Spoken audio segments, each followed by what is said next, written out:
Guys welcome back to my channel. ఈరోజు Varalakshmi day blog అనమాట.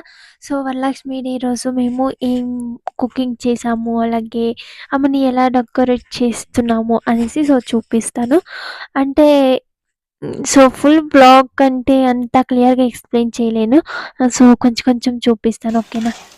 ఇప్పుడు ఫస్ట్ ఖర్జూర ప్రిపేర్ చేసినాము, అంటే అమ్మకి ప్రసాదాలు పెట్టాలి కదా. సో 9 రకాలు పెట్టాలి అంటారు ప్రసాదాలు వచ్చేసి. సో మేము వచ్చేసి కొన్ని ఇంట్లోనే ప్రిపేర్ చేసాం, కొన్ని బయట నుంచి తెచ్చాము. సో ఫస్ట్ ఇంట్లో ఖర్జూర అయితే ప్రిపేర్ చేసాము. దీన్ని ఎలా ప్రిపేర్ చేయాలనేసి సో ఫుల్ వీడియో నేను కుకింగ్ వీడియోలో అప్లోడ్ చేస్తాను, ఓకేనా.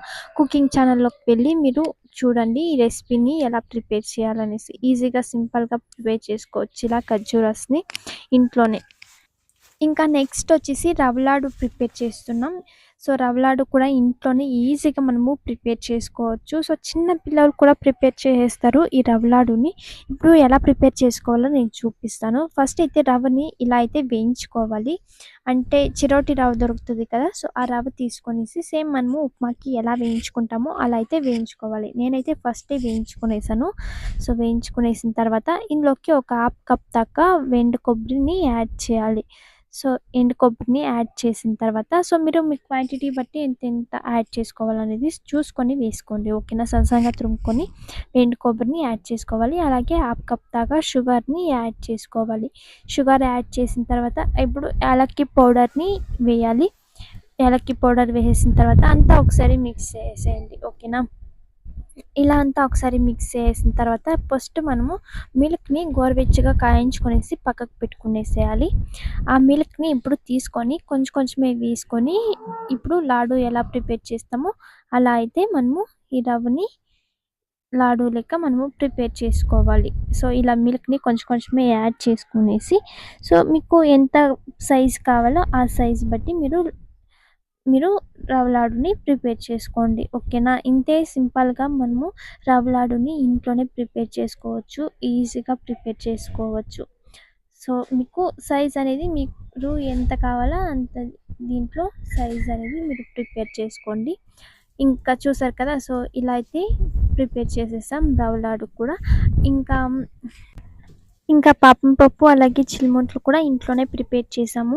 సో పాపం పప్పు ఎలా ప్రిపేర్ చేయాలనేసి సో ఫుల్ వీడియో నేను కుకింగ్ ఛానల్లో అప్లోడ్ చేశాను. సో చూడండి, కుకింగ్ ఛానల్లోకి వెళ్ళి చూడండి ఈజీగా. సో చిల్మెంట్లు కూడా మనము ఈజీగా ఇంట్లోనే ప్రిపేర్ చేసుకోవచ్చు ఈ పాపం పప్పుని. ఇప్పుడు మనము ఇంకా సో నైవేద్యం అయితే సో ఈ 3 ఇంట్లో ప్రిపేర్ చేసాము. అలాగే ఒబ్బట్టు మార్నింగ్ చేశాను. సో అది వీడియో అయితే తీసుకోలేదు, అందుకే సో చూపించలేదు. సో ఇలా 4 ఐటమ్స్ని ఇంట్లోనే ప్రిపేర్ చేసాము అమ్మకి నైవేద్యం పెట్టడానికి. ఇంకా సో మిగిలినవన్నీ సో అంతా మేము బయట కొనుక్కొచ్చి డెకరేట్ చేసాము. సో ఇంతే, కుకింగ్ అయితే ఇప్పుడు ప్రిపేర్ అయిపోయింది గైస్. ఇంకా అన్నీ ఎలా డెకరేట్ చేస్తాము అనేది నెక్స్ట్ చూపిస్తాను. సో కుకింగ్ అయితే ఇంతే, ఇంట్లో మేము ప్రిపేర్ చేసింది బట్ సో మార్నింగ్ చేశాను, అది వీడియో చేయలేదు. ఇప్పుడు అమ్మని ఎలా డెకరేట్ చేస్తాము అనేసి చూపిస్తాను. సో పదండి ఇప్పుడు ఎలా డెకరేట్ చేస్తున్నాము, ఎక్కడ చేస్తున్నాము అనేసి ఫస్ట్ చూపిస్తాను, ఓకేనా.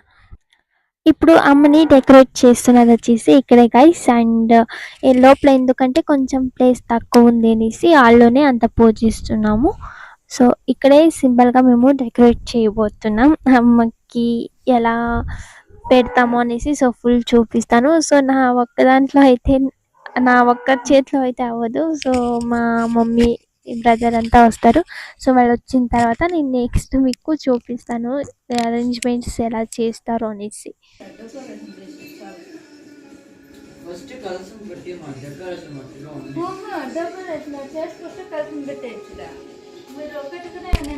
ఇక్కడ నైటే అంతా అరేంజ్మెంట్ చేసుకుంటున్నారు. అంటే మార్నింగ్ 5 o'clock అంతా సో డెకరేషన్ అయిపోవాలి, అలాగే పూజ కూడా అయిపోవాలి. అంటే 5 o'clockకి టైమింగ్ బాగుంది అనేసి అన్నారంట. అందుకనేసి 5 o'clock లోపల పూజ చేసేసేయాలంటే సో అంత డెకరేషన్ అయితే ముందులే ప్రిపేర్ చేసుకోవాలి కదా. సో అందుకనేసి నైటే అంతా ఇలా అరేంజ్మెంట్స్ చేసుకుంటున్నారు. సో ఇలా నైటే అంతా ఇప్పుడు 5 o'clock పూజ ఫినిష్ అవ్వాలంటే ఇలా అంతా నైటే ఫస్టే అరేంజ్ చేసుకొనేసి పెట్టుకునేస్తున్నారు.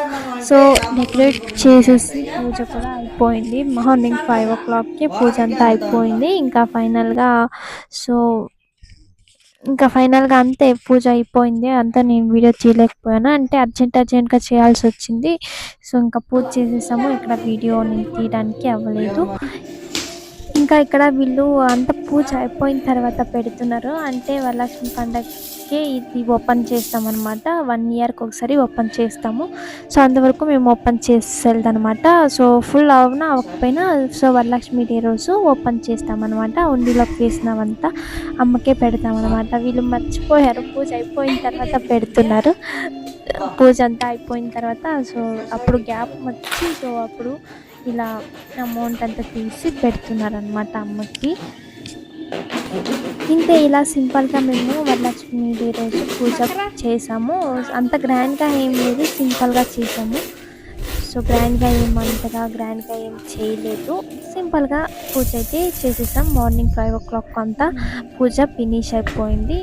సో ఇంకా వంటలంతా సో మార్నింగ్ పూజ అయిపోయిన తర్వాతనే ప్రిపేర్ చేస్తాము ఇంట్లో.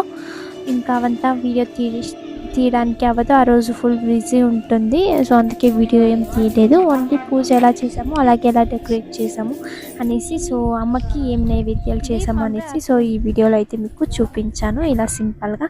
ఇంకా ఇది గైస్ ఈరోజు మా వరలక్ష్మి డే బ్లాగ్. మీకు ఎలా అనిపించింది తప్పకుండా కామెంట్ చేయండి, సబ్స్క్రైబ్ చేసుకోండి. ఇంకా నెక్స్ట్ బ్లాగ్లో అయితే కలుద్దాం. Bye bye.